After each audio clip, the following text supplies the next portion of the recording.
Chapter 10. I thought for sure you'd blow me off, Jenna says as she opens her front door. I've never blown you off on purpose, I say, shrugging off my jacket and handing it to her. It's a good thing the pull of the bath wasn't strong enough to keep me away. The awkwardness hangs heavily in the air between us. You've been ignoring me, she claims as she tosses my coat into the closet, not bothering to put it on a hanger. I'm here now, aren't I? I don't know, she says. Maybe you're an illusion. Let me see.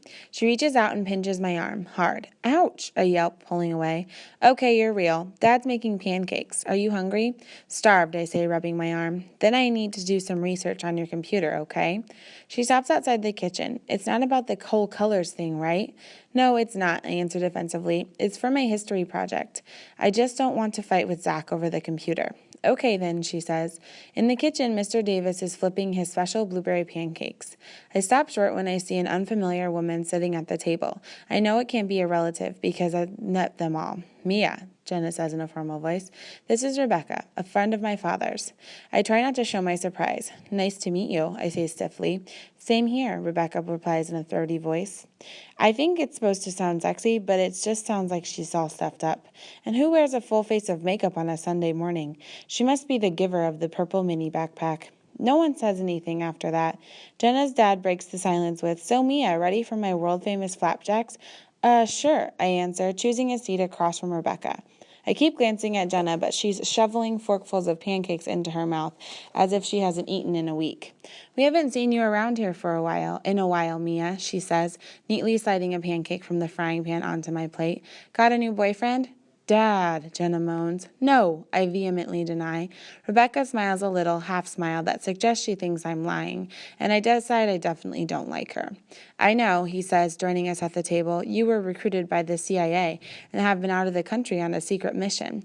I shake my head again and dig into my breakfast, matching Jenna bite for bite. Abducted by aliens? Nope, I answer with my mouth full and my eyes focused on my plate.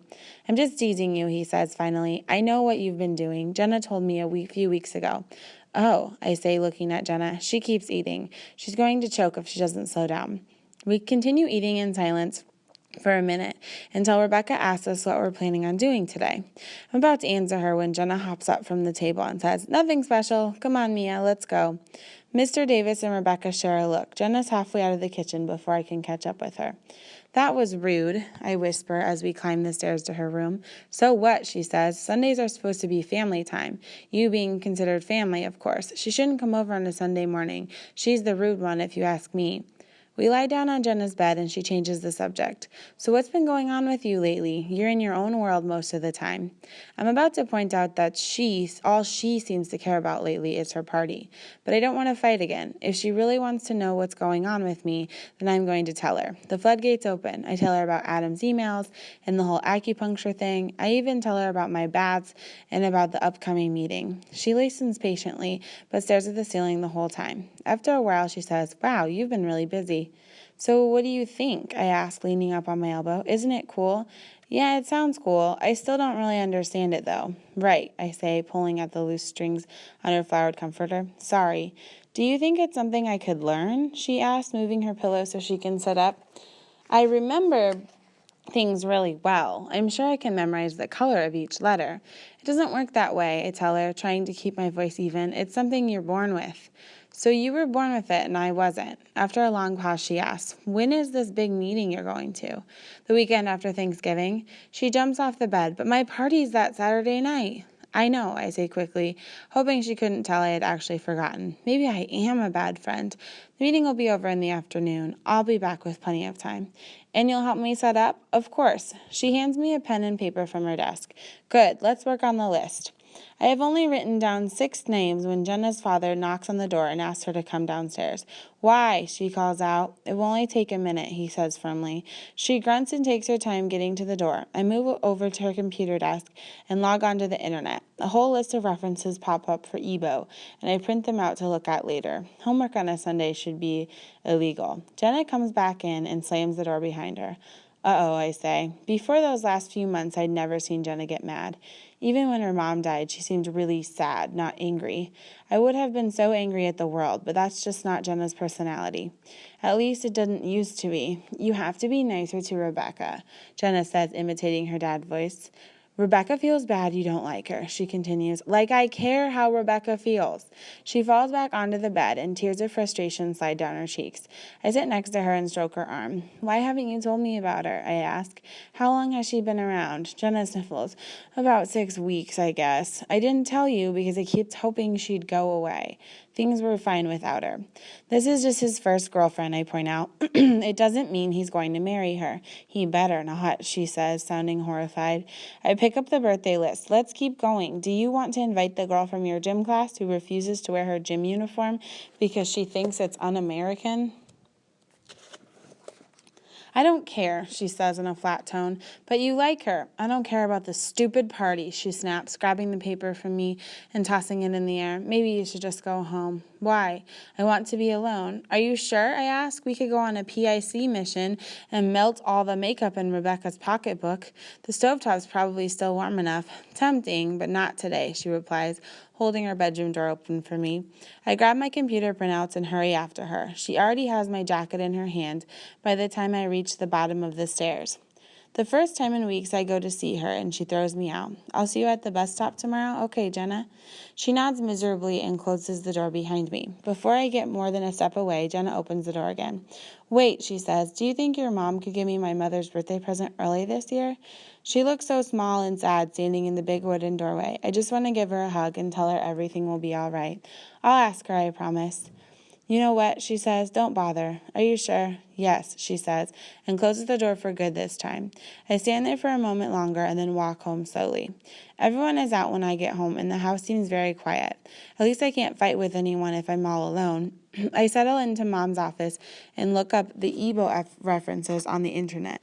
I learned that they are also called Igbos, and that they believed that after their death, the gods would return their souls to Africa. That's why they drowned themselves to go home. The phone rings and startles me. I drag myself away from the Igbos and answer it. Is Mia there? A boy's voice asks. This is Mia, I respond tentatively, searching my brain to match the voice to anyone I know. It's Adam. Adam, I asked, sitting straight up in my chair, how did you get my number? Dr. Jerry gave it to me. I hope you don't mind. No, I don't mind, I answer. My hand holding the phone is rapidly becoming sweaty. Why were you talking to Jerry? He called and invited me to the big meeting out there. But you live all the way in Boston. I know, Adam says, excitement coating his words. But we've worked together before, and he knows I have relatives out there that I can stay with. We finally get to meet each other. I suddenly feel shy. Looks like it. Just then someone else picks up the phone. I know it's not at my house since I'm home alone. It's better not be at my house since I'm home alone. Images from every scary movie I've ever seen run through my house. And my hand almost drops the phone. I need to make a call, Adam, a woman's voice says, much to my relief. My heart rate slows back to normal. Just a second, Mom. We wait to hear the click before we resume talking. So I guess I'll see you in a few weeks. I guess so, I reply, wishing I could come up with something more intelligent to say. We hang up, and I jump out of the chair like my feet have springs. I suddenly feel this need to celebrate by hugging Mango. I search through the house, but he's doing a good job of hiding. He finally resurfaces right before bedtime. We must have a big, busy day getting his revenge on the squirrels because he's very tired. Every year when it starts to get cold, the squirrels come out in full force to make sure the nuts they buried over the summer are secure. Last year at this time, Mango was smaller than the squirrels were, and they used to chase him all around the backyard. I bet this year he's letting them know who's really the boss of the yard. I try to entertain him with his stuffed Tweety, and he just rolls over and purrs. He swallowed his pill without even chewing and settles down for the night on my pillow instead of on his blanket. His mango-colored wheezing keeps me awake, and finally I have to move him to his usual spot at the foot of the bed. When my alarm goes off in the morning, I awake to find Mango sitting on the window ledge, no doubt planning his next attack. Before I can roll out of bed, Zach pushes my door open and sticks his head in. So, how do I look? Huh? My ears, he says, turning his head from side to side. Oh, right, it's Halloween. They look good. Very natural. Zach has dressed up like Spock each year since he was 6. I keep telling him no one watches the original Star Trek anymore, but he won't listen. Thankfully, he's outgrown the rest of his costume. So this year, he's only wearing the ears. I remember when Halloween was my favorite holiday. Now I had forgotten all about it. I guess I'm growing up. At breakfast, I figure I better try to be sociable so my father doesn't worry so much. I tell him I think Mango is chasing the squirrels this year. I don't want to clean up any squirrel carcasses, he says, biting into his toast with homemade apple jam. He's oblivious both to the falling crumbs and to my mother's glare as she sweeps them into her hand. Mango didn't actually kill them, Zach says, his arm stuck halfway into the cereal box. He just scares them and chases them up trees. Cats can climb trees, Dad reminds him. Remember the last time Mango climbed a tree? I ask. I remember, Mom says. I think the fire department is still laughing to this day. What was it exactly that they said? Zach asks her, even though he knows it very well. It's a story he never gets tired of hearing. They told me, "Hey lady, have you ever seen a cat skeleton in a tree?" The three of them dissolved into laughter, but that was an important day for me. When Mango finally made his way down the tree, sliding on the slippery bark, he was scared and shivering. Still not fully grown, he snuggled into the folds of my sweater, and I petted him until he calmed down. That was the first time I knew he needed me. Breakfast is over when Beth comes in and starts yelling that Mom washed her white sweater with her red sweater, and now it's a pink sweater, and what is she supposed to wear to school? You could wear a Halloween costume, Zach suggested. I have some extra ears. Mom, Beth wails. Live long and prosper, Zach tells Beth before we run to make the bus. She is not amused. That afternoon, I arrive at history class before Roger. I wait outside the door, impatiently tapping my fingers against a cold metal locker. If he doesn't hurry, the bell is going to ring. Mr. Morris walked past me into the room. Are you joining us, Miss Winchell?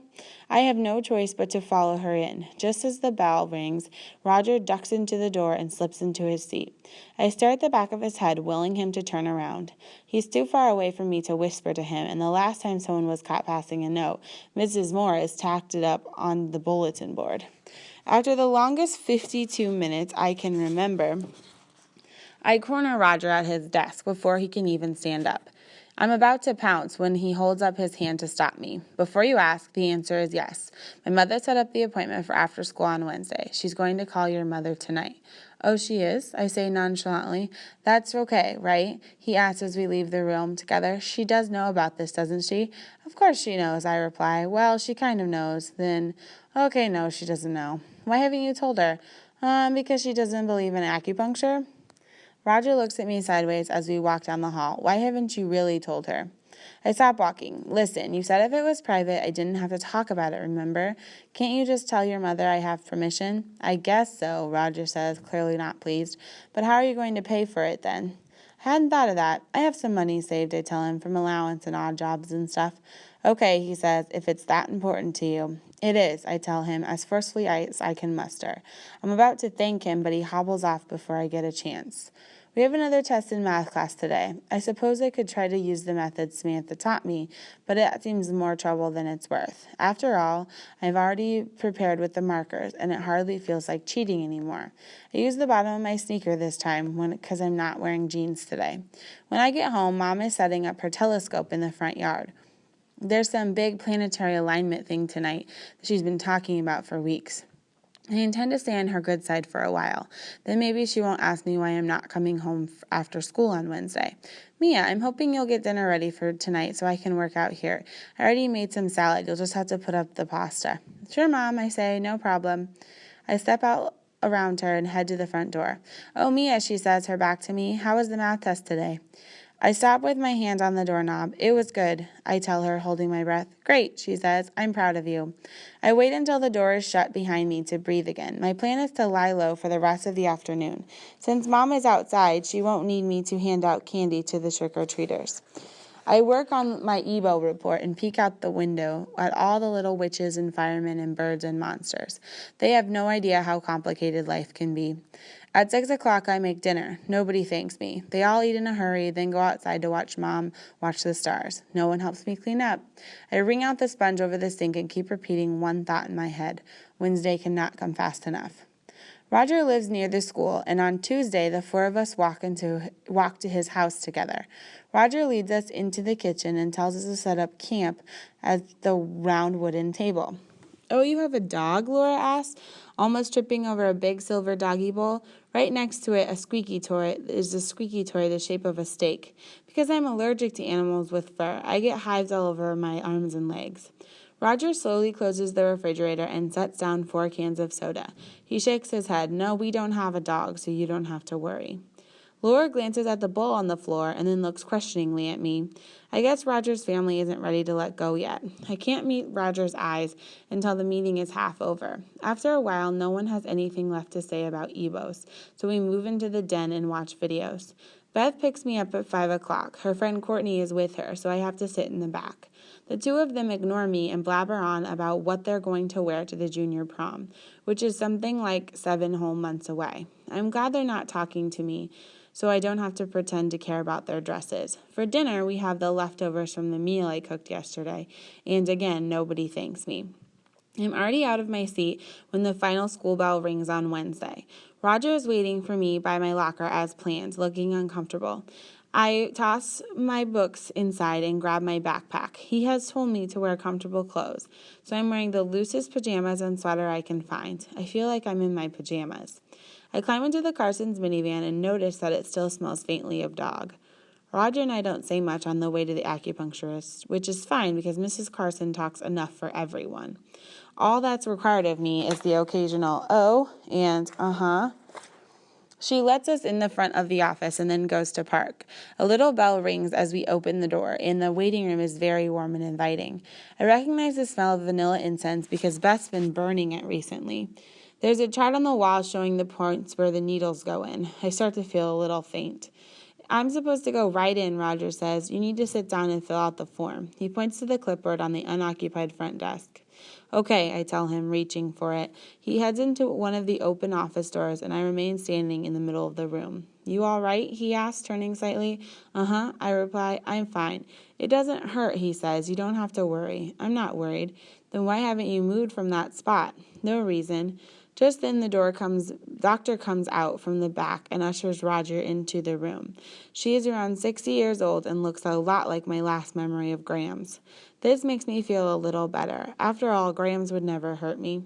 The door closes behind them, and for a second I'm alone in the office. For that second, I seriously consider leaving. Maybe this is a bad idea. Then Mrs. Carson enters from outside, complaining that there's not enough parking in this one-horse town. The cool breeze from outside wakes me up a little. I sit down and begin filling out the form. It would take me an hour to answer all these questions. I skip down to the bottom where it says why I'm here. Earache, both ears. Mrs. Carson quietly flips through the magazine of pages of some kind of alternative healing magazine. She can't possibly read anything that quickly. After about 15 minutes, Roger comes out of the office, limping slightly less than before. Your turn, Roger says. I smile weakly and give him my seats. I walk over to the office door and peek in. The room is very small with a long padded table in the center and shelves along the walls. Come in, the acupuncturist says with a wave. I won't bite. I step into the room and close the door behind me. I'm sorry, I'm not very good around doctors, I guess. She pats the table next to her and I sit on the edge of it. My name is Faith, and if it makes you feel any better, I'm not a real doctor. I look up with a start. You're not? She shakes her head and talks to me while she looks over at my chart. I am certified in the practice of acupuncture. You know how doctors study anatomy so they know how the body works? I nod. It's very similar. I know where all the energy centers of the body intersect, and I can tell when they're not flowing properly. That's how I know where to put the needles in and how to rotate them. Do you understand? I tell her I do, even though it all sounds pretty bizarre. All the talk about energy flow reminds me of Beth's yoga stuff. I can't believe I'm doing something that Beth might agree with. Faith directs me to lie down and tells me that for our first session, she's only going to leave the needles in for 10 minutes. I close my eyes so I can't see what they look like. That's good, she says gently. Close your eyes and relax. Have faith in Faith. She laughs at her joke, and I try to smile, but I'm too nervous. My lips just twitch. Can you describe the earaches? My heart sinks. I hadn't thought of this part. It's just a general ache in the middle of both ears, usually just in the morning. I'm going to have to do more than 3 good deeds for this one. She nods thoughtfully. I'm only going to use 6 needles on you today. 2 will go at your ankles, 2 at your hips, and 2 in your upper ears. Just as I wonder what the heck I'm doing here and how I can make a graceful exit, I feel a pinch on my left ankle, then my right, but the pinches don't go away, and I open my eyes slightly and look down. There are long needles sticking out of my ankles. Now she's at my hip, and I squeeze my eyes shut again. How come I'm not bleeding? I ask as the needles go in my hips. I try not to picture what they look like. The holes are so small that when I pull the needles out, the skin closes up before any blood can come out. Sometimes you might get a little bruise or a few drops of blood if I hit a small vein. Must be used to answering that question, but that's not likely. I'm beginning to feel a little woozy. Tiny gray balls float in the front of my ears. Faith moves the hair away from my right ear, and I can actually hear the needle penetrating the cartilage. The tiny gray balls turn silver, bright silver, and now they are swirls of yellow mixed in. The needle goes in my other earlobe, and small bubbles like multicolored marbles enter from the left and zoom in front of my face until I lose sight of them. I've never seen colored shapes before without sounds triggering them. I can't believe I can do this. The bubbles are now undulating and forming the most incredible streaks of color. Oh, I squeak, unable to keep it in. Wow. Is everything all right? She asks. I try to answer, but can't tear my focus away from the visions. Faith's voice sounds very far away. Uh-huh. I somehow manage to respond. I force myself to stop smiling so she doesn't think I'm a loon. The woman who wrote the article described seeing the bubbles, but her description didn't do it justice. She must not have seen what I'm seeing. If you're okay with it, then next time I'll use the electric current with the needles. I nod, still vaguely aware of the pinching, in the same way I'm vaguely aware that I'm not alone in the room. All that matters is the displays before me. Then suddenly it's gone. Faith pulls out the last needle and rubs the spot with a little ointment. I open my eyes but don't move. I feel like I just awoke from some amazing dream. You can lie here for a few minutes, she offers. Your chi was activated, and you'll need to release it slowly. My what was what? I ask, still staring up at the ceiling. Your chi, she repeats, was turned on. Chi is a Chinese word for our internal energy. The acupuncture needles directed in around your body to help you heal. I'm about to ask her how soon I can come back when I notice there is an indistinct brownish pink cloud around her upper body. I glance at the ceiling, then back at her. It's still there. I sit up and rub my eyes. She moves across the room to open the door, and the haze goes with her but also trails behind. I can still see a brownish pink glow where she was first standing. I force myself to get off the table and follow her in her trailing cloud into the waiting room. Roger and his mom look up. Roger is encased in a tomato red glow, and his mother is yellow. Since Roger is a purple name, it's very unnerving to see him in red. I try not to stare at everyone while I wait for Faith to tell me how long it will take until my chi settles back down. Everyone's different, she says, sticking my chart on a crowded shelf. Probably a few hours.